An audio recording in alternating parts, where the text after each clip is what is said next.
Olá pessoal, mais uma quarta-feira com muito assunto para você de casa em nosso Manhã Pet. Você tutor, você tem gatinho, cachorrinho. Hoje nossa temática é muito importante sobre zoonoses. Você sabe o que é? Vamos conversar agora com o Dr. Paulo Fernando aqui do Centro Veterinário de Mossoró, aqui no nosso Manhã Pet. Mais uma vez, muito bom dia para o senhor, Dr. Paulo. Bom dia, professor. Bom dia, telespectadores da TCM. E vamos passar hoje mais informações importantes para vocês. Doutor, para a gente começar essa conversa muito importante para você de casa, o que é uma zoonose? Zoonoses são aquelas doenças que são transmissíveis dos animais, não só os pets, mas transmitido para nós seres humanos. Existe uma grande variedade dessas doenças, zoonoses, mas hoje a gente vai falar das principais que acometem aqui a nossa cidade de Mossoró. Doutor, as zoonoses, elas podem acometer tanto o cachorro quanto o gato? Existem alguns tipos de zoonoses que elas acometem os cães, outras os caninos. Porém, algumas elas conseguem acometer as duas espécies de uma vez só. Então, acho que a gente vai falar hoje, ela acomete tanto o cão quanto o gato.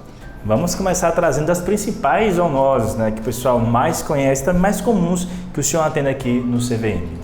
Bom, vamos começar com a esporotricose, que é uma doença relativamente nova no Brasil, mas que já é considerada uma epidemia.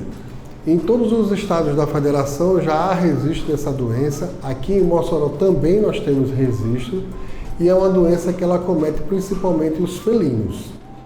Como que esses felinos pegam esse fungo? Isso é um fungo que geralmente ele fica preso, ele mora na casca das árvores. Então o felino ele tem o hábito de ir nas árvores, afiar suas garras, e é neste momento que ele é acometido pelo fungo. Esse fungo, em contato com nós seres humanos ou até mesmo com outro cão, ele pode passar esse fungo para a gente.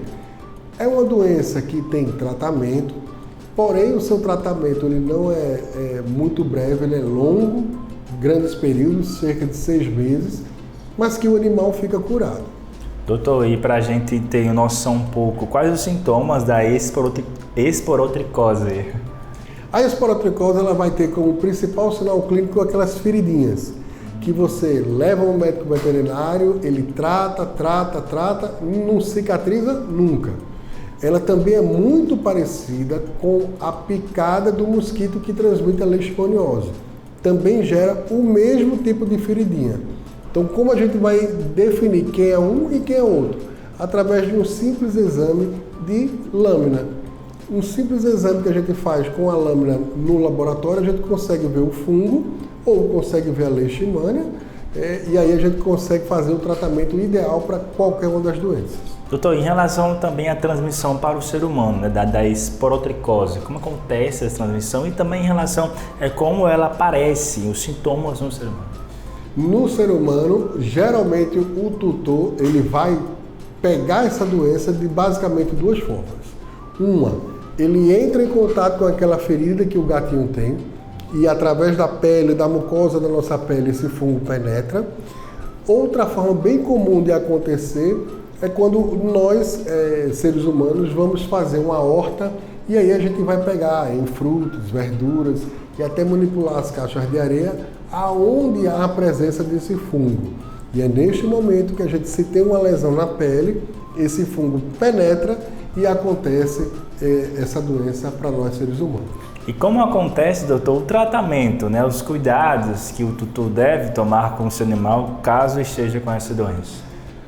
No caso do ser humano, ele deve partir para uma consulta dermatológica com o médico humano. No caso dos animais, o tratamento é à base de antifúngicos por longos períodos, mas o animal ele fica curado.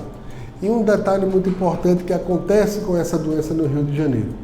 Muitos tutores, pelo fato de ter o animal com esta doença, por várias vezes eles abandonam os animais no meio da rua, ou eles também fazem, não vou dizer nem a eutanásia, eles matam o animal no meio da rua.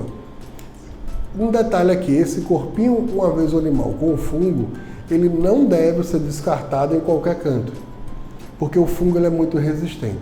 Então, quando o animal morre de esporotricose, ele precisa ser enterrado, colocado cal em cima do animal e depois a terra.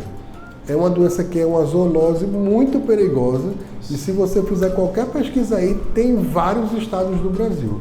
Eu ia perguntar a você, doutor Paulo, essa doença já teve algum caso aqui na cidade de Mossoró? Já vários colegas meus, também da universidade aqui da UFES, já diagnosticaram esse tipo de caso. É um caso que o animal, como eu falei, ele pega das árvores. Então o ideal é que você não deixe seu gatinho passeando por todo canto, né? Manter ele sempre domiciliado, que aí vai ser mais difícil do animal ter essa doença. E tem algum tipo de vacina que pode prevenir do animal não ter essa doença, doutor Paulo? Infelizmente não. Ainda não existe vacina, não existe nenhuma medicação preventiva. Então a prevenção que a gente faz é com os cuidados básicos dos felinos domiciliados dentro de casa, não deixando muito aqueles animais errantes no meio da rua. Pois é, para você de casa, muita informação em nosso Manhã Pet. E agora, qual a próxima zoonose que vamos conversar, doutor Paulo? A gente vai falar sobre a giardia. Giardia, que também é muito comum, né? Escuta muito falar na giardia. Mas qual é a diferença, digamos assim, da giardia que o ser humano tem, né, para o animal, doutor Paulo? Exatamente igual. A giardia, que é um protozoário, no animal ele vai desenvolver uma série de problemas gastrointestinais, como o principal dele, a diarreia. Nos animais não vai ser diferente. Eles também vão desenvolver processos diarreicos violentos. Porém, já nessa situação existe uma vacina, que ao contrário do que todo mundo pensa, a vacina não é para que o animal não pegue a giardia, serve de outra função. Doutor, em relação à giardia, então ela acomete tanto o gato quanto o cachorro também? Ela acomete qualquer tipo de animal, cão, gato, algumas aves também são acometidas e é uma doença que é muito fácil da gente pegar, mas também tem a prevenção. Já vou perguntar, qual a forma de contato, digamos assim, né, que o animal passa para o ser humano a giardia? A principal forma que o animal ele passa essa doença para o ser humano é quando o ser humano, numa caixinha de gato, por exemplo, ele vai manipular a caixinha de areia do gato sem luvas, sem o cuidado mínimo de higiene e às vezes ele tem uma cutícula ou algum ferimento na mão que é por aí que esse protozoário entra no nosso organismo.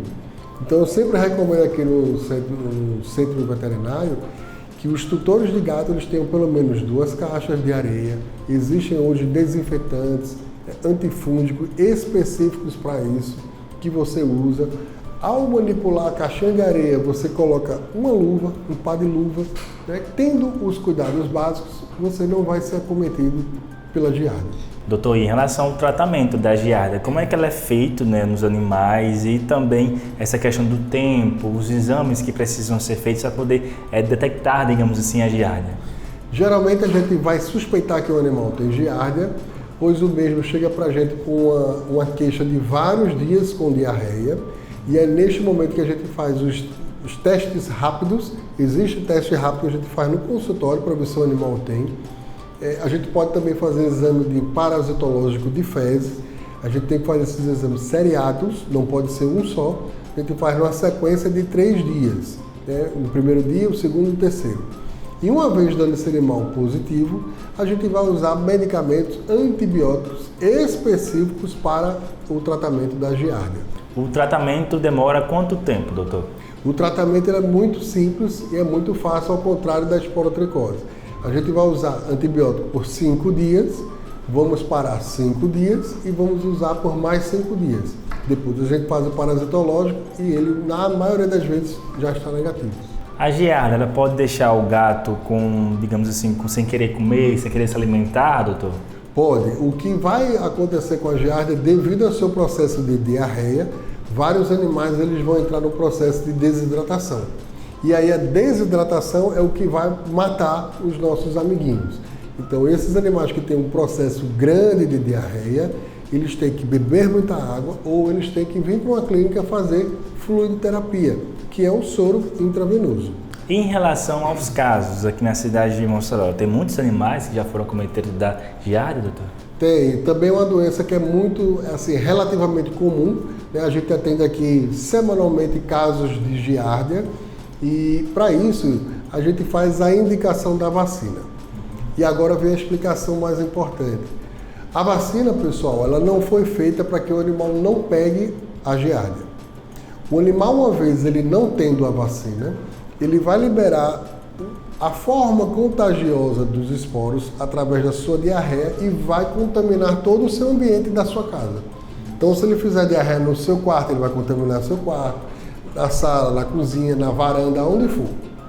A vacina ela tem a função de, uma vez o animal vacinado, ele não vai impedir que o animal pegue a giardia, mas a vacina vai impedir de que ele contamine todo o seu ambiente da sua casa. Então, uma vez o animal com a giardia e ele sendo vacinado, é muito difícil ele contaminar o seu ambiente. Essa é a principal função da giardia, da vacina da giardia. E como saber identificar em relação às fezes do animal? Se ele está defecando muito, por exemplo. Como saber diferenciar para que não seja giardia, digamos assim? Os processos de colites, de problemas gastroentéricos que os animais têm, eles podem aparecer de diversas formas. Porém, na giardia, é bem clássico aparecer em cima das fezes do animal uma espécie de muco, uma espécie de catarro, como se fosse um catarro mesmo. Então, um animal aparecendo nesse processo de diarreia, com esse muco, esse catarro, procure já um médico veterinário para fazer um teste rápido. Pois é, para você de casa, muita informação em nosso Manhã de Pet, e hoje nosso Manhã Pet falando hoje sobre as zoonoses. Vamos para a próxima, doutor Paulo? A próxima doença é a mais importante de todas, que é a raiva. Já se sabe há anos que a raiva é transmitida dos animais para nós seres humanos. Já houve, ao longo da história, várias campanhas de vacinação contra a raiva, mas hoje, por incrível que pareça, ao contrário do que todo mundo pensa, quem é o maior transmissor da raiva não é o cão e não é o gato. É o que vocês chamam aqui de sonim, saguim. É aquele bichinho que transmite o maior número de casos de raiva hoje. Doutor, a raiva ela é uma doença dessas três que tem mais risco de morte ou não? A raiva até hoje, em toda a literatura, só tem, de todos os casos humanos, 2 pessoas que escaparam e as 2 ficaram com sequelas. Então todos os animais que têm uma suspeita de raiva, eles vão morrer e os humanos provavelmente também vão. Doutor, como saber detectar, a doença, a raiva nos animais, tanto no gato quanto também no cachorro? Aí é a parte mais difícil. Porque como a raiva é uma doença extremamente violenta, que tem uma mortalidade muito alta, tanto nos animais quanto nos seres humanos, os animais que apresentam algum sinal clínico que suspeita-se da raiva, o ideal é que você chame o centro de zoonose. Esse animal ele vai ficar em quarentena por alguns dias, observando o comportamento dele. Infelizmente, não existe nenhum exame para a raiva, não existe nenhum teste rápido para a raiva. Como que a gente chega no resultado final? Quando o animal vem a óbito, a gente pega a cabeça do animal e manda para um laboratório específico em São Paulo. Lá eles vão tirar o cérebro do animal, que é onde está o vírus da raiva.